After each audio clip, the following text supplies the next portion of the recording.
अब आप सुने स्कंद माता की कथा। माँ दुर्गा जी के पांचवा स्वरूप को स्कंद माता के नाम से जाना जाता है।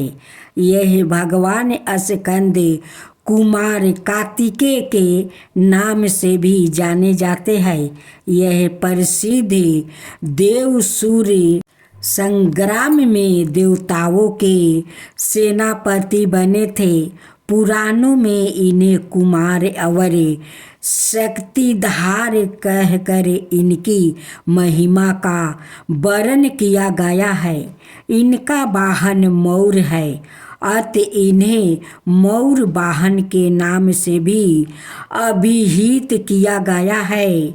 इन्हीं भगवान स्कंद की माता होने के कारण माँ दुर्गा जी की इस पांचवा स्वरूप को स्कंद माता के नाम से जाना जाता है। इनकी उपासना नवरात्रि पूजा के 5वें दिन की जाती है। इस दिन साधक का मन विशुद्ध चक्र में आवासित होता है। इनके विग्रह में भगवान स्कंद जी बाल रूप में इनकी गोद में बैठे होते हैं। स्कंद मातु स्वरूपिणी देवी की 4 भुजाएं हैं। यह दाहिनी तरफ की ऊपर वाली भुजा से भगवान स्कंद को गोद में पकड़े हुए है और दाहिनी तरफ की नीचे वाली भुजा जो ऊपरी की ओर उठी हुई है उनमें कमल पुष्पा है। बाईं तरफ की ऊपरी वाली भुजा बर मुर्दा में और नीचे वाली भुजा जो ऊपरी की ओर उठी है उसमें भी कमल पुष्पा ली हुई है। इनका वर्ण पुरनीत शुभ्रा है। यह कमल का आसन पर विराजमान रहती है। इसी कारण से इन्हें पद्मासना देवी भी कहा जाता है। सिंह भी इनका वाहन है। नवरात्रि पूजन के 5वें दिन का शास्त्र में पुष्कर महाचतुर्थ बताया गया है।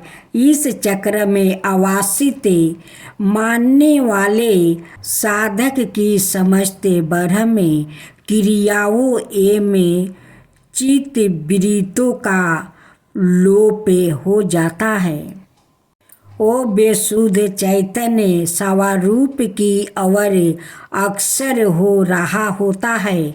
उसका मन समस्त लोक की संसारिक माही के बंधनों से विमुक्त होकर पद्मासना माँ स्कंद माता के स्वरूप में पूर्णतः तल्लीन होता है। इस समय साधक को पूर्ण सावधानी के साथ उपासना की और अक्सर होना चाहिए। उसे अपनी समस्त ध्यान वृत्तियों को एक ग्रह रहते हुए साधना के पथ पर आगे बढ़ना चाहिए। माँ स्कंद माता की उपासना से भक्ति की समस्त इच्छाएं पूर्ण हो जाती है। इस मृत्यु लोक में ही उसे परम शांति और सुख का अनुभव होने लगता है। उनके लिए मोक्ष का द्वार स्वयं सुलभ हो जाता है। स्कंद माता की उपासना से बाल रूप स्कंद भगवान की उपासना भी स्वयं हो जाती है। यह विशेषता केवल इन्हीं को प्राप्ति है। अंत साधक को स्कंद माता की उपासना की ओर विशेष ध्यान देना चाहिए। सूर्य मंडल की अधिष्ठात्री देवी होने के कारण इनका उपवास का अलौकिक तेज एवं कांति से संपन्न हो जाता है।